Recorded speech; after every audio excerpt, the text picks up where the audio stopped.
Commodity roundup में आपका स्वागत है। अब हमारे साथ जुड़े हैं अजय केरिया और कोटक सिक्योरिटीज के रविंद्र राव। आप दोनों का स्वागत है और हमारे खास दिन पर जुड़ने के लिए शुक्रिया भी। रविंद्र, आपसे पहले जानना चाहेंगे और कच्चे तेल पर ही बात करना चाहेंगे। जिस तरह की तेजी यहां पर बनती हुई नजर आई है, ऑलमोस्ट 8 से 10% की बढ़त, अब यहां से क्या करना चाहिए? Good morning Manisha. आपको और सारे सीएनबीसी टीम को 17 इयर्स कंप्लीशन पे बहुत सारे शुभकामनाएं। And it was a privilege to listen to Anil ji on the views on natural resources. Coming to crude, I think crude में $80 के ऊपर अभी एक consistently sustain कर रहा है और possibility है कि अभी जो next इसका जो recent high था towards $85-86, I think ये अभी टेस्ट करेगा in case of WTI।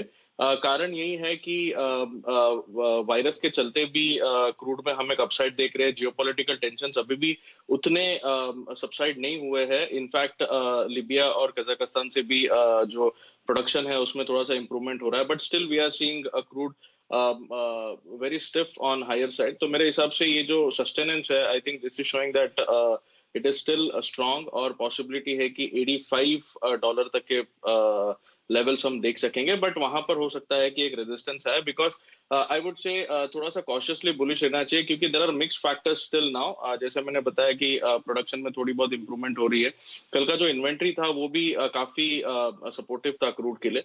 तो मेरे हिसाब से शॉर्ट टर्म में थोड़ा सा पॉजिटिवनेस बना रहेगा, कॉशियसली बुलिश रहना चाहिए। $85-86 तक की पॉसिबिलिटी है, वहां पे प्रॉफिट बुक कर लेना चाहिए। ऑलराइट, हल्की सी बढ़त यहां पर और भी एक्सपेक्टेड आगे है, लेकिन मेटल्स एक और सेक्टर है जहां पर multi week multi month highs हमने बनते हुए देखे हैं। अजय, कोई टॉप पिक इस सेक्टर में से? गुड मॉर्निंग मनीषा जी, आपको और सभी दर्शकों को बहुत बहुत शुभकामनाएं। 17 साल काफी बड़ा होता है। अगर हम कमोडिटी की कैरियर की बात करें तो हमको भी 17-18 साल हुआ और जब से कमोडिटी स्टार्ट हुआ, जब से आवाज ने कंटिन्यू कमोडिटी है या इक्विटी है, सभी का एक जो व्यू है वो आपके सामने आया, उसके लिए बहुत बहुत धन्यवाद। ठीक है, अगर हम मेटल की बात करें तो ऐसा लग रहा था कि विंटर कट्स जो चाइना में हुए उसका कहीं ना कहीं सपोर्ट प्राइजेस को मिलेगा, वैसा ही हमने मिलते हुए देखा है। बट आगे आप ध्यान रखिए कि चाइना मार्केट हॉलिडे पे जाना है, जिसके चलते जो रीस्टॉकिंग की एक्टिविटी है वो पिछले कुछ हफ्तों में धीरे धीरे अब कम होते हुए दिखाई दे रही। बट अभी भी पावर क्राइसिस और साथ के अंदर हम देख रहे हैं कि इन्वेंट्रीज है वो काफी ड्वेलिंग है, जिसके चलते हमें लगता है कि पूरे मेटल पैक के अंदर अभी भी तेजी का रुख रहेगा। पिछले कल के सेशन की अगर हम बात करें तो कॉपर में एकाएक हमने काफी अच्छी जंप आते हुए देखी है। टाइमिंग मुझे लगता है थोड़ा भी पुल बैक अगर 750 के करीब अगर कॉपर में मिलता है तो बिल्कुल लेके चलना चाहिए। 770-775 तक का लेवल मिलेगा। एल्यूमिनियम में हमने पिछले हफ्ते में काफी अच्छी रनअप देखी है जो अभी भी मुझे कंटिन्यू, तो मुझे लगता है ओवरऑल पूरे बेस मेटल में तेजी का ही रुख रहेगा, जिसमें कॉपर पे नजर रखिए और निकल में भी रखिए, क्योंकि आयरन ओर के साइड से हमने देखा है कि धीरे धीरे एक सप्लाई कंसर्न्स या डिमांड है वो इंप्रूवमेंट हो रही है। 1600 के ऊपर 1670-80 तक का भी लेवल दिखा रहे, तो ओवरऑल मुझे लगता है बेस मेटल में जो रैली है वो कंटिन्यू रहनी चाहिए। रविंद्र, आपको लगता है जो बेस मेटल्स में रैली है उसका कुछ असर हम चांदी पर as a spill over effect आता हुआ देखेंगे? बिल्कुल मनीषा, मेरे हिसाब से प्रेशियस मेटल्स में गोल्ड सिल्वर दोनों ही पॉजिटिव लग रहा है। जैसे आपने राइटली कहा कि सिल्वर में बेस मेटल्स के इम्पैक्ट जरूर आएंगे और हम देख भी रहे हैं क्योंकि सिल्वर कंटिन्यूअस पिछले कुछ सेशन से अप मूव में है।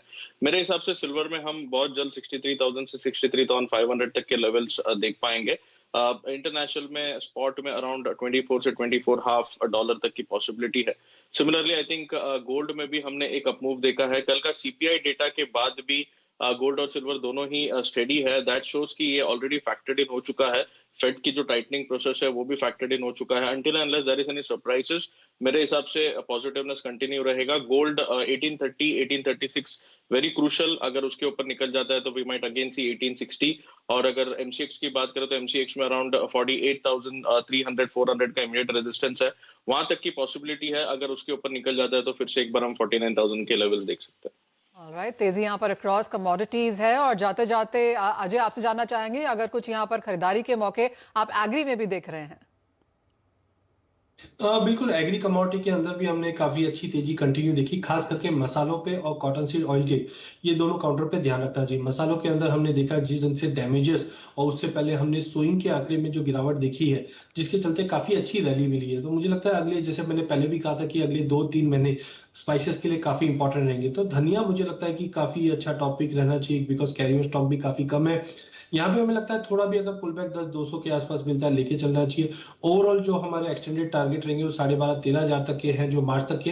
बट अगर अगले 2 सेशन की बात करें तो मुझे लगता है 10,600-700 तक का लेवल धनिये में मिल जाएगा। वहीं जीरे के अंदर भी अगर हम बात करें तो रैली कंटिन्यू रहेगी, जिस ढंग से पैंडेमिक के बाद डिमांड इंप्रूवमेंट हो रही है, जीरा भी काफी अच्छा काउंटर है। कॉटन सीड ऑयल की पहले भी मैंने कहा था कि सप्लाई साइड काफी कंसर्न्स है, क्रॉप साइज को भी लेकर है, जिसकी वजह से कॉटन सीड ऑयल किक में हमने 3400 का जो हमारा लेवल था वो अचीव होते हुए देखा है। टेक्निकली थोड़ा भी पुल बैक 150-200 पॉइंट का भी मिले लेके चलिए आगे जाके, मुझे लगता है कि ये डिमांड भी कंटिन्यू मेंटेन रहेगी, सप्लाई साइड भी शॉर्ट रहेगा। जो 3600-3650 तक का लेवल नियर टर्म में और अगले 2 सेशन में 3450 तक का लेवल फिर से रीगेन करता हुआ दिखाई देगा। ऑलराइट, तो ओवरऑल स्ट्रैटेजीज हैं यहाँ पर एग्रो और नॉन एग्रो स्पेस में। इसी के साथ अजय और रविंद्र, बहुत शुक्रिया आप दोनों का और हमारा इतना लंबा साथ यहाँ पर देने के लिए, और आशा है कि आगे भी हम आपको इसी तरह से अपने साथ पाएंगे। बहुत शुक्रिया। मुझे भी दीजिए इजाजत, फिलहाल इस कार्यक्रम में इतना ही समय है, लेकिन आप बने रहिए CNBC आवाज पर। रोलिंग 1 2 3 स्टार्ट करें।